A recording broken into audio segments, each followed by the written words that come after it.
I'm going to read this article. And before I read this quick article from the Daily Mail, which I have the link down in the description if you want to read it. First, I want to give a quick shout out to the Solomon Project, where it's not how much you make, it's how much you keep that counts. Remember, he is not giving you financial advice. However, he understands the markets and could probably assist you in the right direction. He has some knowledge about markets based on his resume in the past. So hopefully he'll watch this video when he has time. I'm going to read this article, then give my commentary. But before I do, just keep the Solomon Project in mind. All right. Now back to our regularly scheduled program. On the screen is the article. So I enlarged it. So I'm going to get into it.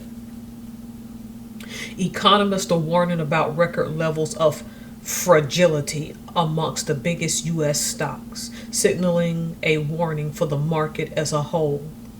Despite the stock market hovering near all-time highs, major stocks are increasingly vulnerable to big fluctuations. This is much like what happened before the dot-com bubble burst in the late 1990s. According to Bank of America strategists, stock fragility is on track to reach its highest level in more than 3 decades among the largest 50 stocks in the S&P 500 index. That includes tech stocks such as Apple, Amazon, Microsoft, Nvidia, bank stocks such as JP Morgan Chase and Wells Fargo, and retail stocks like Costco and Walmart. Stock fragility is a measure of how much a share price moves a day relative to its usual volatility, Bloomberg reported. The increased jitters among particular stocks is a warning for the broader market, especially when coupled with uncertainty around what could happen with tariffs and interest rates. Some Wall Street bankers and business executives are also finding their enthusiasm for President Trump begin to falter amid this increased volatility. The sideways range the stock market has been in for almost 3 months is hiding a big increase in volatility for individual stocks. Matt Maley, chief market strategist at Miller Tabak Plus Company, told Bloomberg.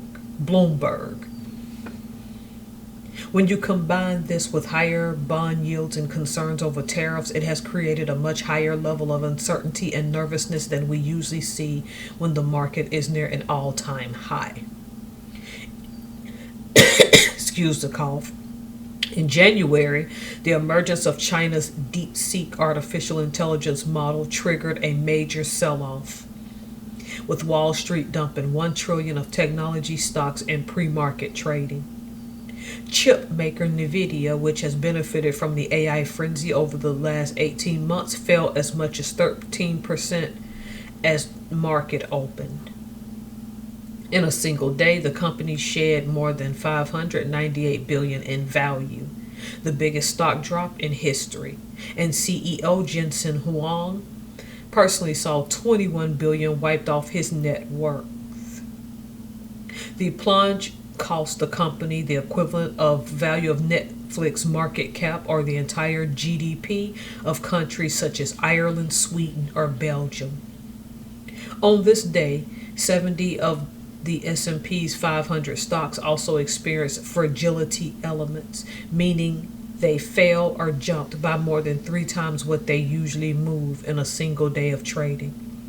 This shows the potential for clustering that could trigger wider reverberations.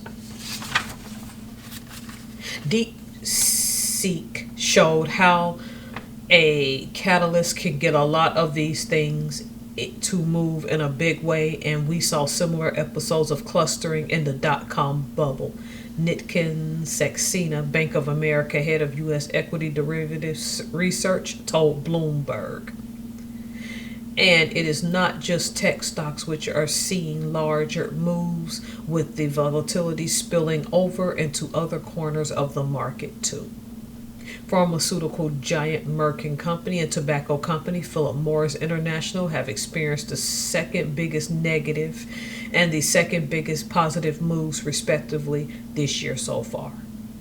High fragility of the biggest stocks eventually impacts the broader market because some of the larger companies, include the tech giants, have some of the biggest weights in stock indexes. I'm sure Mr. Burns, having a background in this, understands all of these terms that I use. I don't understand it. So I'll give you the surface level of what I think it means in layman's terms. 2025 is going to be a bumpy year. And in some instances, no matter how much you planned or how well you planned ahead, you still are going to take some losses in some aspects of life. And there is no mitigating some losses. This is what it goes back to me telling you to control your controllables. This article seems to lend to something based on me being in the Fed that I've been saying. If you are a certain type of person, the current administration is going to be the worst for you. Again, people can vote how they want. I'm not here to tell you that. What I want to talk to you about is about your controllables. A lot of things this year are not going to be in your control. And a lot is going to be a lot of media and press and back and forth. This is evidence that something is going down. Please don't sit around and be entertained all of the time. Something is wrong. A whole lot of something is wrong.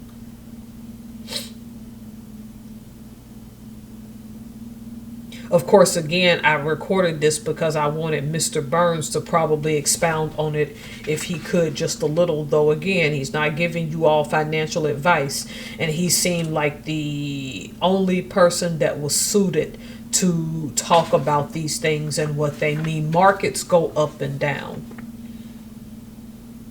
But the problem is that this volatility is going to cause anxiety for a lot of people who may have wanted to retire in 2025. Retirement or not, a lot of people are going to take a lot of losses in 2025. If you're into stocks and bonds, monitor this, understand your controllables, and be ready for whatever impacts and hits you're going to take. I could tell you all to get your lives together and stop coming on here solely to be entertained, but I know some of you aren't going to listen.